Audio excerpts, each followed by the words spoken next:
Hey everyone, it's Angela Allen from the Handmade Homestead. Let me show you how I preserve seeds for next year.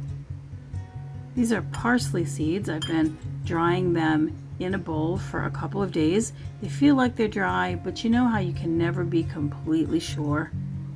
So I don't want to store these in a plastic baggie or plastic bottle of any kind. If they have any moisture, they'll end up molding and then I won't be able to use them. So once I think they're dry enough, I take out the extra vegetable matter that doesn't contain seeds, the stalk, spent flowers, whatever, throw that stuff away.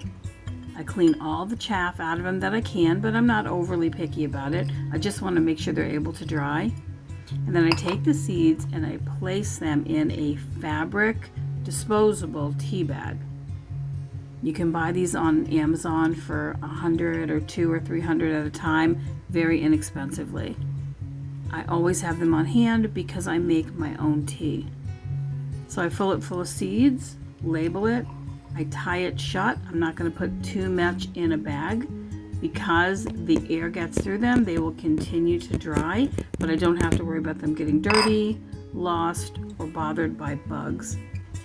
I can toss them in my seed storage container and I'm all set for next year when I need to plant parsley again.